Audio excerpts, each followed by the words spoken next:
नमस्कार दोस्तों, मैं किस्साबाज वाला लेकर आया हूँ विश्वविख्यात लेखकों की कहानियों का गुच्छा। दोस्तों, अगर हमारी कहानी आपको पसंद आए तो इसे लाइक, सब्सक्राइब और शेयर जरूर करें। तो आइए बिना देर किए शुरू करते हैं आज की कहानी। कहानी का शीर्षक है कमीज। इसे लिखा है नरेंद्र मौर्य ने। पानी लगातार बरस रहा था। सामने जहां तक देखा जा सकता था बस पानी ही पानी था। पानी के साथ चलने वाला अंधड़ अंदर हड्डियों तक को कपा रहा था। मैं स्वयं को रजाई की तहों में छिपाए खिड़की के शीशे से बाहर झांक रहा था। पानी में डूबे हुए खेत, उनमें से झांकते हुए झाड़ियों के सिर, गांव की ओर लौटते हुए डूबते तैरते मवेशी आदि को भी देखते देखते मैं उब चुका था। शाम हो चली थी। पीछे कुएं पर पानी भरने वाली महिलाएं भीगे वस्त्रों में बड़ी भली लग रही थीं। मेरी तात्कालिक सोच कुएं के इर्द गिर्द ही घूम रही थी। उठकर मैंने खिड़की के शीशे को टॉवल से साफ किया और बाद में थोड़ी सी खिड़की भी खोल ली। वैसे मेरे पास काम था। क्लास में देने के लिए नोट्स तैयार करने थे, कॉलेज की पत्रिका में छपने के लिए समय का सदुपयोग शीर्षक से निबंध लिखना था। इस बार राखी की छुट्टियां कम ही थीं, पर मैं 4-5 सीएल भी जोड़ लाया था। पत्नी पहले ही अपने पिता के घर जा चुकी थी। फिर जमाने भर की कोशिशों के बाद अभी घर के नज़दीक ट्रांसफ़र हुआ था। पहले से पिताजी का आदेश भी प्राप्त हो चुका था कि तुम्हारी माँ व्रत आदि उजा रही है। यह एक उत्सव जैसा था जिसमें पूजा पाठ भोज आदि होने थे। पिछले 4-5 दिन से लगातार बारिश हो रही थी। आज दोपहर में तो नदी ने अपनी सीमाएं ही तोड़ दी। शाम 5 बजे गांव के बाहर वाली झुग्गी झोपड़ी के बहने की खबर आ गई, किंतु हम आश्वस्त थे। हमारे मकान बहुत ऊंचे पर बने हैं। फिर घर में पूजा पाठ भी हो रहा था। मैं अपने कमरे से निकलकर चौपाल में आया। आस-पास के इलाके में बाढ़ से संभावित क्षति पर चर्चा हो रही थी। हाली सन कात रहे थे। सामने तख्त पर चौपड़ जमी थी। खिलाड़ी बड़े जोश में 12-6-18 की अपेक्षा कर रहे थे। बेंच पर बैठे कुछ बुजुर्ग फसलों के सत्यानाश हो जाने का रोना रो रहे थे। साथ ही अंदर पूजा के कमरे से आने वाली जय के साथ ही अपने हाथ ऊपर उठा देते। कोई कुछ और झुग्गी बह जाने की खबर लाया। मेरा छोटा भाई समाचार की सत्यता की जानकारी करने दौड़कर छत पर पहुंचा। उसने बड़े उत्साह से चिल्लाकर कहा, आहा, बड़ा मजा आ रहा है। रामा, भैंसे ले आ। भाई साहब उन्हें दाना चारा करवाने के लिए बाहर निकले। मैं भी चौपाल से गौशाला की ओर आया। रामा भैंसों को बांध रहा था। भाई साहब ने टॉर्च से देखा। क्यों रे, छोटी नहीं आई है? रामा ने इधर उधर देखा। छोटी नहीं थी। छोटी एक भैंस है जो नदी के उस पार रह गई थी। भाई साहब गरजे, तेरी माँ को उस पार ही छोड़ आया होगा। जा भी उसे लेकर आ, नहीं तो आज तेरा दूध दूंगा। रामा कांप रहा था। इस जानलेवा झांटे में भी उसके पास टाट की घुघटी भर थी। किंतु वह भाई साहब का स्वभाव जानता था। न का तात्पर्य अपने हाथ पांव तुड़वाना था। वह चुपचाप वापस चल दिया। मैं भी दिन भर कमरे में बैठा उब गया था, अतः उसके पीछे पीछे चुपचाप छाता लगाए चल दिया। मैं किनारे तक आया। अब पानी के साथ आंधी भी तेज हो गई थी। रामा ने भरपूर निगाह से उस अथाह जलराशि की ओर देखा और दूसरे ही क्षण मेरी ओर। मैं कहना चाहता था कि अब रहने भी दो काका, पर मेरे मुंह से शब्द नहीं निकले। दरअसल मैं उस समय संजीदगी से स्थिति पर सोच भी नहीं रहा था। मुझे लगा शायद रामा आसानी से उस पार चला जाएगा।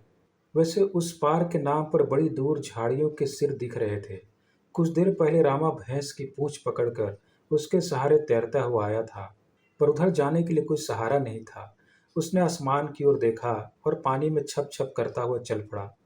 थोड़ी देर में उसकी प्रतिकार क्षमता घटने लगी। फिर भी वह हाथ मारता रहा, किंतु वह नदी के बहाव की दिशा में नीचे जा रहा था।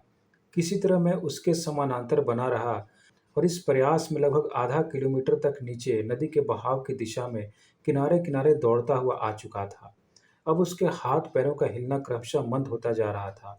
वह जोर से चिल्लाया, छोटे भैया! मेरा कलेजा मुंह को आ गया। जान बचाने के लिए फड़फड़ाते आदमी के अंतिम प्रयास मेरे सामने थे। मुझे लगा कि रामा को सहायता की तुरंत आवश्यकता है, अन्यथा वह बच नहीं सकेगा। मुझे अपने ऊपर भी चिढ़ आई कि इतनी गंभीर परिस्थिति में भी मैं निर्विकार क्यों बना रहा। भैंस नदी के उतरने के बाद भी आ सकती थी। उसे नदी में कूदने से रोकना चाहिए था, किंतु अब क्या करूं? वो वापस आने के लिए मुड़ा। किंतु मुझे लगा कि वह इधर आने के बजाय उधर ज़्यादा आसानी से पहुंच सकता है। मैं अपनी संपूर्ण शक्ति लगाकर चिल्लाया, रामा उधर का किनारा है। पता नहीं उसे मेरी बात समझ में आई या नहीं, किंतु उसकी एक आखिरी चीख सुनाई दी और मेरी आंखों के सामने धुंध छा गई। नदी का शाश्वत शोर यथावत चलता रहा। मैं किसी तरह भाग कर घर आया। मैंने भाई साहब को हड़बड़ाते हुए बताया कि रामा डूब गया है। वह मुझे खींच कर एक ओर ले गए। पढ़ लिख गए, अकल जरा नहीं है, भीतर आरती हो रही है, वह तो सब आ जाएगा। 2-3 दिन बाद नदी अपनी सीमा में लौट गई। किसी ने रामा की लाश एक कहू के वृक्ष पर अटकी देखी। उसके बिरादरी वाले लाश लेने जाने लगे। मैं भी उसके साथ हो लिया। रामा की पत्नी भी साथ थी। हमें बहुत दूर नहीं जाना पड़ा। हम सब चुप थे। सिर्फ उसकी पत्नी की चीखें सन्नाटे को भेद रही थीं। 2 आदमी ऊपर चढ़े। एक रस्से से बांधकर उन्होंने लाश नीचे उतारी। मैंने देखा, रामा का चेहरा छत विछत हो चुका था। जगह जगह से उसके शरीर का मांस जल जीवों द्वारा नोचा जा चुका था। परजीवी परिंदे भी उस वृक्ष पर घेरा डाले बैठे थे। जाहिर था उसकी आंखें बाढ़ उतरने के बाद ही नोची गई थीं। लाश हमारे संरक्षण में आने के बाद भी वे परिंदे वहीं फड़फड़ाते रहे। रामा की पत्नी लाश से लिपटकर रोना चाहती थी, किंतु लाश इस लायक भी नहीं बची थी। सिर्फ उसे चीथड़ों के सहारे पहचाना जा सकता था, और चीथड़ों की हालत भी यही थी कि बिसाहू को अपना रुमाल उसकी कमर के आसपास लिपटाना पड़ा। लाश हमारी चौपाल पर लाई गई। मुझे उन लोगों के साथ देखकर पिता क्रुद्ध हो गए। पूरे घर में हड़कंप मच गया कि मैं बलैया की लाश लेने गया था। दादी गंगा जल ले आई। भतीजा पंडित जी को बुलाने पहुंचा। लाश को सब निर्विकार भाव से देख रहे थे। लाश के पास ही लकड़ी का एक लट्ठा पड़ा था, जिसे रामा ने पिछली बाढ़ से पकड़ा था। भाई साहब उस लठ पर गौर कर रहे थे। उनका अंदाजा यह था कि इससे हल बनाया जा सकता है। अब तक पंडित जी मुझे पवित्र कर चुके थे। मैं अंदर आ गया। मेरा विचार था कि महिलाएं उदार प्रवृत्ति की होती हैं और वे अवश्य रामा के परिवार के साथ सहानुभूति जता ही रही होंगी। भाभी रसोई में खाना बना रही थी। 2 वर्ष का पप्पू मचल रहा था। उन्होंने उससे मुनिया को देते हुए कहा, देखो तो राजा बाबू, बाहर तमाशा आया है। घर वालों का निर्विकार बना रहना रामा की पत्नी से छिप नहीं सका।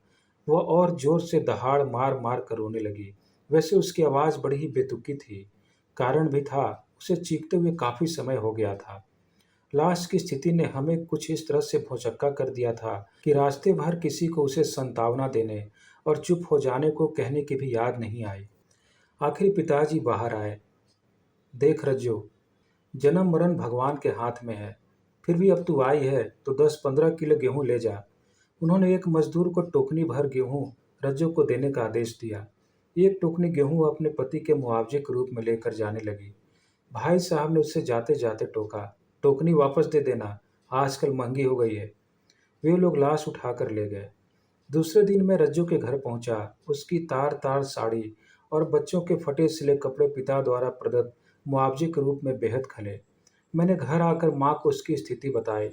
माँ की पुरानी धोती और मुनिया के कुछ कपड़े इकट्ठे कर उसके घर दे आया। रामा का छोटा भाई 8वीं में पढ़ता था। अब वह रामा के स्थान पर हमारी भैंसें चराने लगा। रामा की इच्छा थी कि वह अपने भाई को कम से कम मैट्रिक अवश्य करा दे। इसलिए वह पिछले कुछ वर्षों से असुविधाओं के बावजूद उसे नज़दीक के कस्बे के स्कूल में भेज रहा था। किंतु यहाँ प्रश्न रामा की इच्छा का नहीं, हमारी भैंसों को चराने का था। रामा को दिए कर्ज का था। रामा के बच्चों की भूख का था। मैं कुछ दिनों बाद फिर गांव आया।